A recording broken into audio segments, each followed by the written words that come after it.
దయచేసి ప్రజలందరికీ నేను నా కస్టమర్లకు అందరికీ దండం పెట్టి చెప్తున్నాను, అయ్యా మీ సొమ్ము నేను ఇస్తామనే వచ్చిన, నన్ను నమ్మండి, మీ సొత్తు నేను ముంచను.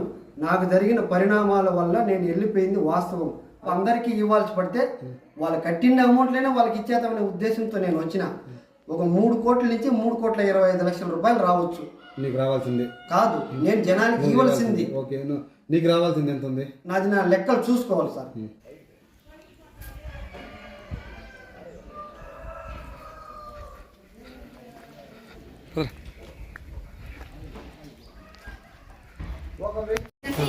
నేను వేసిన చీటీలకి నా దగ్గర ఇచ్చిన ఆధారాలు, జనాలు నేను కట్టాల్సిన డబ్బులు, పోస్ట్ కార్డు లాగా పోస్ట్ కార్డు కాదు సార్, నాకు ఆధారాలు పెట్టినారు కదా, చెక్కులు బాండ్లు, జనాలు ఎత్తుకుపోయినారు కదా నా దగ్గర, ఆధారాలతో సహా వచ్చిన. ఇవి నా ఇంట్లో ఉన్నందుకు నేను ధైర్యపతి లాయర్ దగ్గర, లక్ష్మీపతి లాయర్ దగ్గర దాదాపు 1,25,00,000 రూపాయలకు కోర్టుకు వేసా. అది కాకుండా సోమశేఖర్ లాయర్ దగ్గర కోటి రూపాయలకు దాకా వేశాను. ఆ కేసులు జరుగుతున్నాయి. డబ్బులు నేను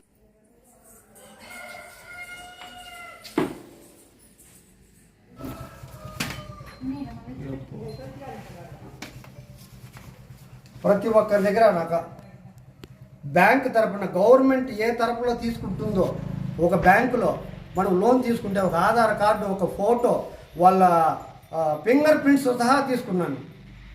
దాంతో కూడా ఏదన్నా సిగ్నేచర్లో ఏదన్నా వాళ్ళు ఇబ్బంది పెట్టిస్తారనే ఉద్దేశంతో ఫింగర్ ప్రింట్స్తో సహా తీసుకున్నాను. ఇది నాది కాదు అనేస్తారేమో అనే ఉద్దేశంతో, ప్రజలకు న్యాయం చేయాలనే ఉద్దేశంతోనే వచ్చిన.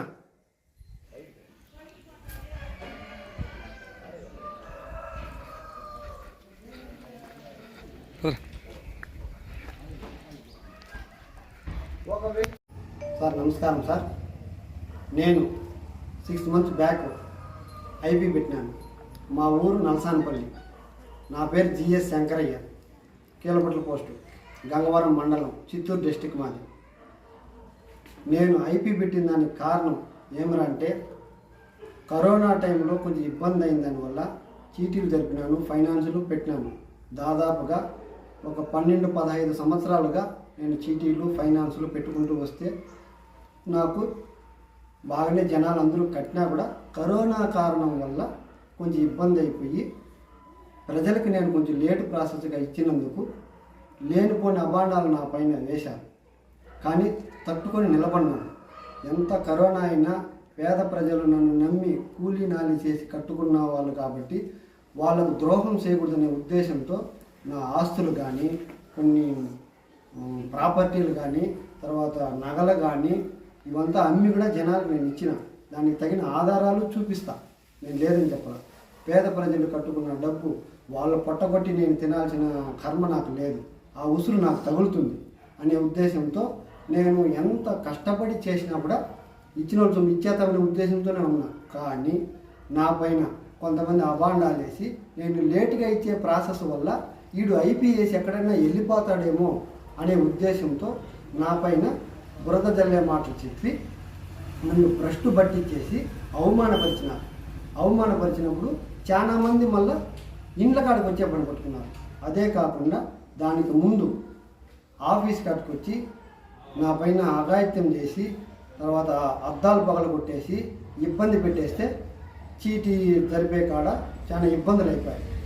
మాకు బాడీకి ఇచ్చిన ఇంటి ఓనరు ఇక్కడ నువ్వు పనికిరావయ్యా, నువ్వు ఖాళీ చేసేయని చెప్తే నాకు ఆఫీస్ తొందరగా కుదరలేదు. అప్పటికే నా పరువు దగ్గర పోతా ఉంది.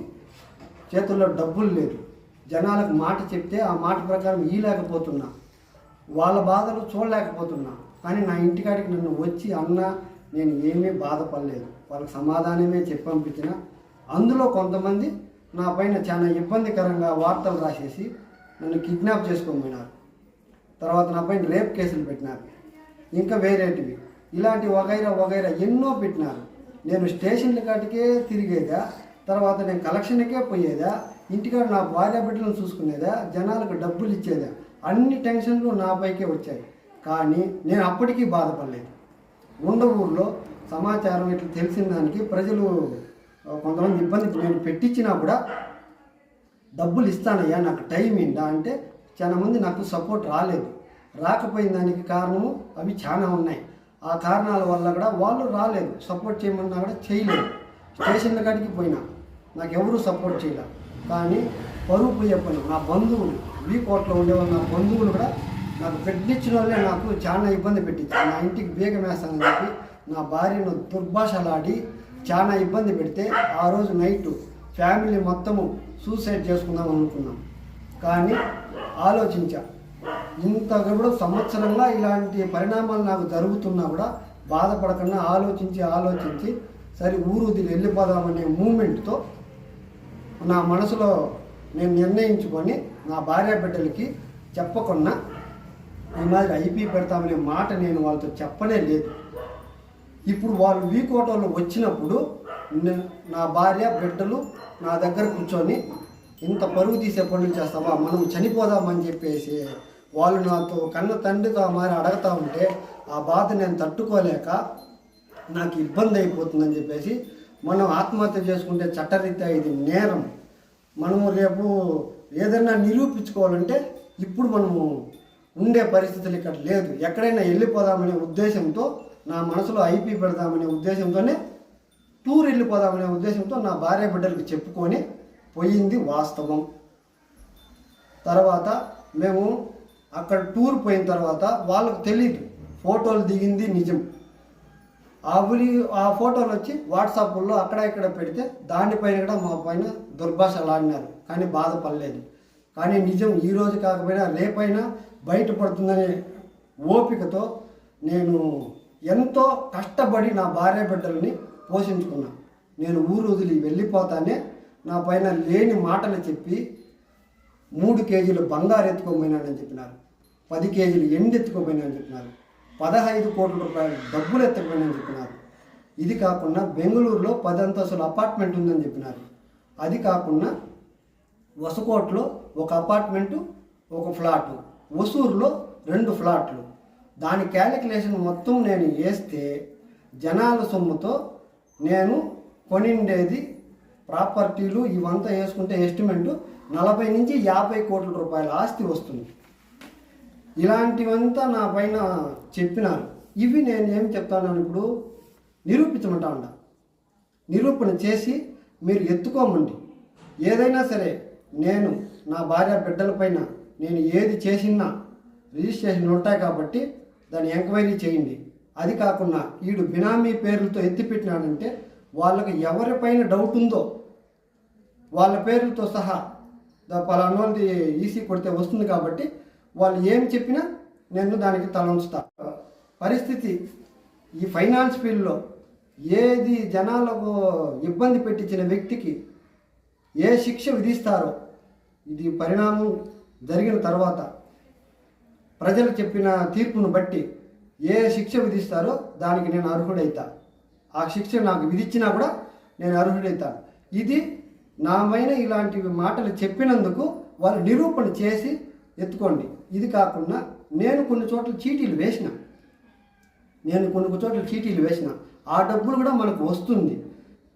అందుకనుకునే ఉద్దేశంతో నేను ఎంతో ఓపికతో వాళ్ళ దగ్గర అనిపించుకొని కూడా ఈ జనాల సొమ్ము మనం ఇచ్చేయాలనే ఉద్దేశంతో ధైర్యంగా 6-7 నెలలు నేను బయట ఉన్నా నాకు ఊరోళ్ళు కానీ ఎవరూ సపోర్ట్ చేయలేదు. నా ఇచ్చగా నేనే ధైర్యంగా నా ఇంటికి వచ్చి నా బీగాలు బద్దలు కొట్టి నా ఇంట్లోకి నేను వచ్చిన తర్వాత ఊరోళ్ళ పాదాల దగ్గర పడిపోతాం, పెద్ద మనుషుల దగ్గర, అయ్యా నేను చేసినది పొరపాటు, ఊరి పరువు తీసిన, నా తల్లిదండ్రులు పరువు తీసిన, నా అన్నల తమ్ములు పరువు తీశాను, నేను ఈ పరువు మళ్ళీ నిలబెట్టుకుంటామనే ఉద్దేశంతో ఊరికి వచ్చినాను అని చెప్దాం రేపు పొద్దున్నే అనుకోని నేను ఇంటికి బద్దలు కొట్టుకొని బీగాల లోపలికి వస్తే ఊరికి జనం కొంతమంది నా ఇంటికి మళ్ళీ బీగాలేసి నాకు చాలా ఇబ్బంది పెట్టించినారు. నేను ఇప్పుడు వచ్చి 5 రోజులు అవుతుంది. ఈ 5 రోజులకు గాను మాకు తిండి పెట్టలేదు, ఎవరు నీళ్ళు ఇవ్వలేదు. కావాలంటే చెక్ చేసుకోండి, మీడియా వాళ్ళు ఉన్నారు కాబట్టి చెక్ చేసుకోండి. మా ఇంట్లో ఏదైనా సరుకులు కానీ తినుబండారాలు కానీ ఏమన్నా ఉన్నాయేమో, గంజి ఉప్పు తప్ప మేము అవే తాగినామే కానీ ఇంకేమీ తినలేదు. ఊర్లో మాతో ఎవ్వరూ మాట్లాడలేదు. మమ్మల్ని బహిష్కరించారంట. ఎందుకని ఇంతమంది సొమ్ము నేను తినేసిన అని చెప్పేసి బహిష్కరించారంట. అది బహిష్కరించారో లేదో నాకు తెలియదు. కాబట్టి దయచేసి ప్రజలందరికీ నేను నా కస్టమర్లకు అందరికీ దండం పెట్టి చెప్తున్నాను, అయ్యా మీ సొమ్ము నేను ఇస్తామనే వచ్చిన, నన్ను నమ్మండి, మీ సొత్తు నేను ముంచను. నాకు జరిగిన పరిణామాల వల్ల నేను వెళ్ళిపోయింది వాస్తవం. దానికి తగిన ఆధారాలు నా దగ్గర ఉన్నాయి, చూపిస్తా. దానికి నేనేం చెప్తున్నానంటే, ఇలా సర్వసాధారణంగా నేను చూపించాలంటే కుదరదు. డిఎస్పి గారు, కలెక్టర్ గారి దగ్గర ఇలాంటివి నేను చెప్పి ప్రజలను నేను మోసం చేసింటే, సార్ మీరు నిరూపణ చేయండి, దానికి ఏదన్నా చట్టరీత్యా ఏదన్నా ఉంటే ప్రజలకు న్యాయం చేయండి, నా ఒకడి వల్ల ఇది కాదనే ఉద్దేశంతో నేను చెప్తా ఉన్నాను. ప్రజలంతా నన్ను నమ్మండి, మీ సొమ్ము మీకు ఇస్తాను, మిమ్మల్ని బాధ పెట్టించినందుకు నన్ను క్షమించండి, మీ సొమ్ము ఇద్దామనే వచ్చినాను. కాబట్టి మీకు మోసం చేసే ఉద్దేశం లేదు, నాకు మోసం చేసే ఉద్దేశం లేదు, ఇస్తామనే వచ్చిన, తగిన ఆధారాలు ఉన్నాయి కాబట్టి మీరు నన్ను నమ్మండి అని చెప్పేసి మనస్ఫూర్తిగా నేను చెప్పుకుంటా ఉన్నాను సార్. కానీ నేను ఐపీ పెట్టిన దానికి కారణం ఏమిరా అంటే, నన్ను చాలా మంది కొన్ని రకాలుగా ఇబ్బంది పెట్టించినారు కాబట్టి తగిన ఆధారాలు రికార్డింగులతో సహా ఉన్నాయి, ఏ రికార్డింగ్ కావాలన్నా ఉన్నాయి, ఇవన్నీ నేను నిరూపిస్తాను. అదే కాకుండా నా దగ్గర చీటీలు, అమౌంట్లు అప్పు తీసుకొని పోయిన వాళ్ళు వీడు ఇంకా వెళ్ళిపోయినాడనే ఉద్దేశంతో నాకు డబ్బులు కట్టకుండా, నేను అడిగినా కూడా ఇంక వెళ్ళిపోయినాడు కదా అని చెప్పేసి నేను అప్పు లేదని చెప్తాను. కానీ వాళ్ళు నా దగ్గర అప్పు తీసుకున్నట్టుగా ఆధారాలు ఉన్నాయి, అవి నిరూపిస్తాను. నాకు కొద్దిగా సమయం, కొంచెం టైం కావాలా, మీ అమౌంట్ మీకు వస్తుంది కాబట్టి కొంచెం ధైర్యంగా జనాలు ఉంటే, నన్ను కొంచెం ఫ్రీడంగా వదిలితే మీ సొమ్ము నేను ఇవ్వగలుగుతాను. కానీ నన్ను చాలా మంది ఇబ్బంది పెట్టించిన వాటిల్లో కొంతమంది పేర్లు కూడా నేను చెప్తాను. మెయిన్గా నన్ను ఇబ్బంది పెట్టించింది మురళి, బాలాజీ గుప్తా. నా దగ్గర అమౌంట్ తీసుకొని నేను నా దగ్గర అమౌంట్ తీసుకొని నా 2 బాండ్లు ఉంటే ఆ బాండ్లు మళ్ళీ కోర్టుకేసి నా భార్య పేరు మీద ఉండే ఆస్తి వల్ల కోర్టుకేసాడు. కానీ నా భార్య పేరుతో ఉన్నది వాస్తవం, ఆస్తి ఉన్నది వాస్తవం. కోలార్లో మా మామ దగ్గర అమౌంట్ తీసుకొచ్చాను సార్, అమౌంట్ తీసుకొచ్చాను. కానీ వాళ్ళకి మాకి 30 సంవత్సరాలుగా విరోధాలు ఉన్నా కూడా మాకు ఈ ఊర్లో ఎక్కడ మాట మీద నాకు డబ్బు ఇస్తా ఉన్నాను, ఎవరు నాకు ఇవ్వలేదు. 1000 రూపాయలు కూడా నాకు కుదరనప్పుడు మా మామ పాదాల మీద పడిపోయినా పోయి, మామ నన్ను కాపాడని చెప్తే ఆయన నాకు సహాయం చేస్తే నా భార్య పేరుతో ఉన్న ఆస్తి ఆయనకు రాసిచ్చింది నిజం. వేరే జాగాలు కూడా అమ్మినా, అది కాకుండా ఇంకా 7-8 ప్లాట్లు అమ్మినా, చీటీలు కొన్ని చోట్ల ఎత్తిన, బంగారు అమ్మినాను, అది కూడా నిరూపిస్తాను. నేను ఎక్కడెక్కడ బంగారు కుదవ పెట్టిండేది, అమ్మిండేది, వాస్తవాలంతా తేలాలంటే నేను బతికుంటేనే తప్ప నిజం బయట పడదని మీడియాని నమ్ముకొని వచ్చినాను, పోలీస్ వ్యవస్థను నమ్ముకొని వచ్చినాను, చట్టాన్ని నమ్ముకొని వచ్చిన. ఇప్పుడు నా పైన ఈ ఆరోపణ చేసినారు కాబట్టి దానికి చట్టమే ఏం నిర్ణయం తీసుకుందో తీసుకొని నాకు న్యాయం చేయమని చెప్పేసి కోరుతా ఉన్నాను సార్. మొత్తం ఎంత ఐపీ పెట్టినా? మొత్తం నేను ఐపీ పెట్టిండేది దాదాపు 6 కోట్ల రూపాయల చిల్లర పెట్టినాను సార్. ఇప్పుడు మీరు ఎంతమందికి ఇవ్వాలి, మీకు ఎంతమందికి ఇవ్వాలి, మీకు ఎంతమంది ఇచ్చి రావాలి? నేను ఇప్పుడు ఐపీ పెట్టిండే వాటిలోనే ఉంది, ఏమని ఉంది మెన్షన్ చేసి పెట్టిన పేర్లు, అది నేను ఇవ్వాల్సింది వాస్తవం. దాంతో కొంతమంది చీటీలు నా దగ్గర ఎత్తుకుపోయినారు, దాంతో అర్థం చీటీలు జరిగినట్టు ఉన్నాయి, అర్థం చీటీలు జరగనట్టు ఉన్నాయి. వాళ్లకు దాని ప్రకారము డివైడ్ చేసి అమౌంట్ ఇస్తే తగ్గుతుంది. ఇప్పుడు నువ్వు 6 కోట్ల చిల్లరకు ఐపీ పెట్టావు కదా, నువ్వు ఎంత ఇవ్వాల్సి వస్తుంది నీ లెక్క ప్రకారం? సార్ నా లెక్క ప్రకారం దాదాపు అందరికీ ఇవ్వాల్సి పడితే వాళ్ళు కట్టిన అమౌంట్లైనా వాళ్ళకి ఇచ్చేద్దామనే ఉద్దేశంతో నేను వచ్చిన. ఒక 3 కోట్ల నుంచి 3,25 లక్షల రూపాయలు రావచ్చు. నీకు రావాల్సింది కాదు, నేను జనానికి ఇవ్వాల్సింది. ఓకే, నీకు రావాల్సింది ఎంత ఉంది? నాది నా లెక్కలు చూసుకోవాలి సార్. నేను ఎందుకు వచ్చినానంటే నాకు ఇక్కడ తిండి కూడా లేకుండా ఉంటే నేను లెక్కలు చూసుకోలేను. కానీ కొంచెం ఆరోగ్యం సరిలేదు, ఆపరేషన్ చేసుకున్నాను. నాకే కరోనా వచ్చి నాకు ఇబ్బంది అయిపోతే నేను బతికి బయటపడిందే ఎంతో. మరి జనాలు 10 కోట్ల రూపాయలు అని చెప్పి ఆరోపణ పెట్టారు కదా, అలా 12 కోట్లు చూపిస్తే నిరూపిస్తే వాళ్ళ సొమ్ము వాళ్ళకే ఇచ్చేస్తాను, నాకొద్దు. ఎవరికైనా సరే నిరూపణ చేస్తే నేను 10 కోట్ల రూపాయలు ఎత్తుకుపోయినానని, బంగారు నగలు ఎత్తుకుపోయినానని చెప్పేసి ఇప్పుడు నా పేరు మీద ఉండే జాగాలు కొన్ని కొంతమందికి రాసిచ్చాను, అది వాస్తవం ఉంది. ఒక ప్రెస్ మెంట్గా చెప్పగలరా మీరు? ఎంత జనాలకు ఇవ్వాలి, నీకెంత రావాలి? సార్ అమౌంట్లు అయితే చెయ్యాలి సార్. నేను దాదాపు నాకు ఒక 17 నుంచి 20 కోట్ల రూపాయలు డబ్బు రావాలి సార్ నాకు జనాల దగ్గర నుంచి. నేను చీట్లు వేసిందే చోట్లలో ఇలాంటివంతా కూడా ఉన్నాయి.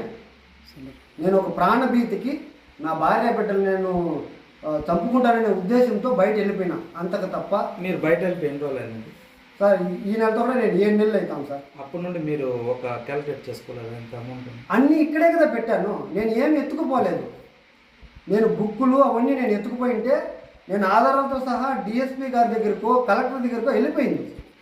నేను బయట కట్టు బట్టలతో టూర్ వెళ్ళిపోదామనే ఉద్దేశంతో మనిషికి 4 జతలు బట్టలు ఎత్తుకుపోయినాం, అంతకు తప్ప వేరే ఎత్తుకుపోలేదు.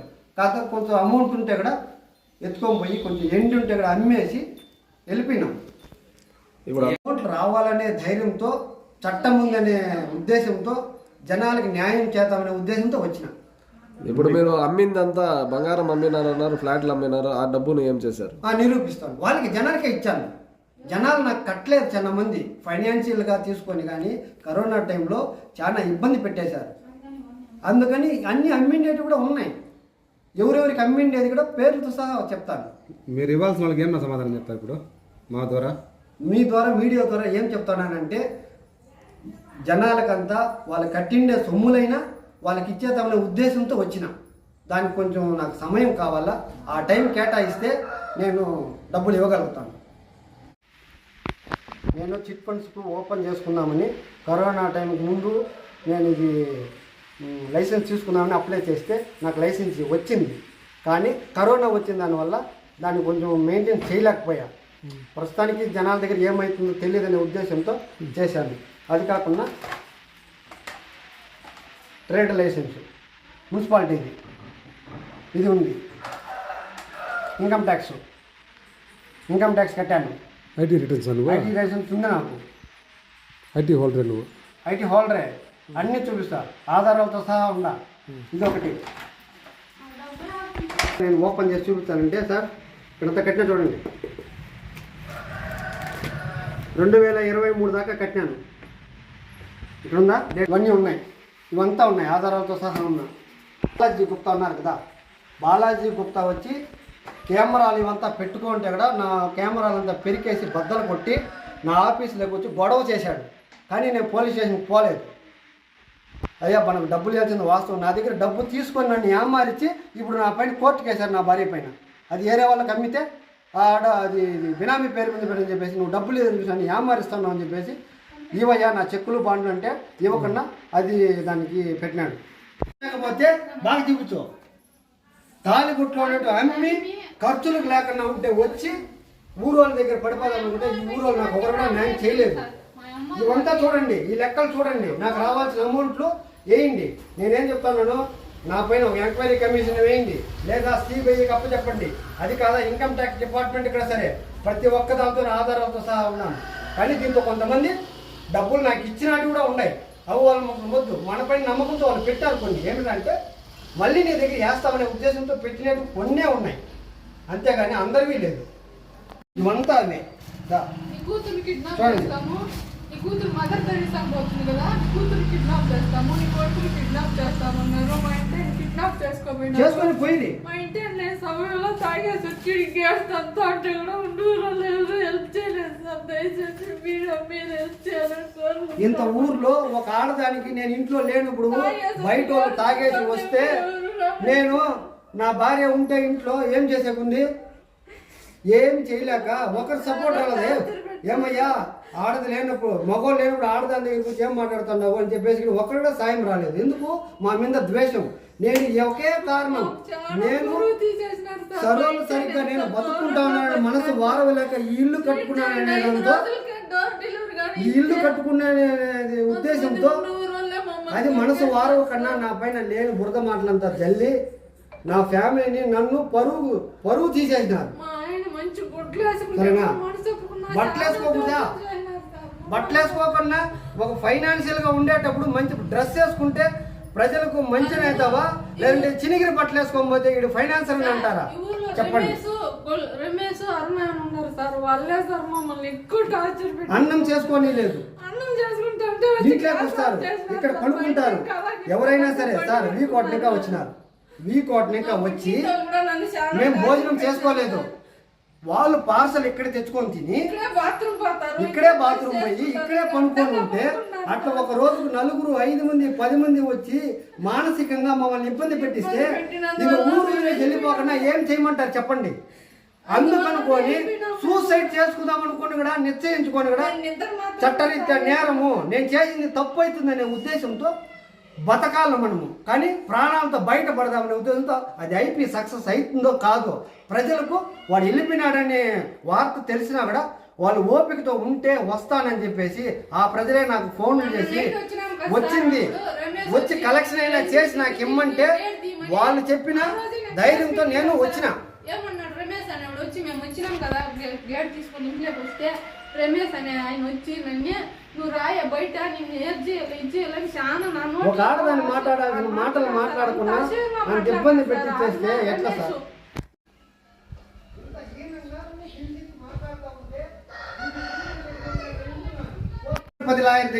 లక్ష్మీపతి లాయర్ దగ్గర చెప్పు దాదాపు 1,25,00,000 రూపాయలకు కోర్టు కేసా. అది కాకుండా సోమశేఖర్ లాయర్ దగ్గర కోటి రూపాయలకు దాకా వేశాను. ఆ కేసులు జరుగుతున్నాయి. డబ్బులు నేను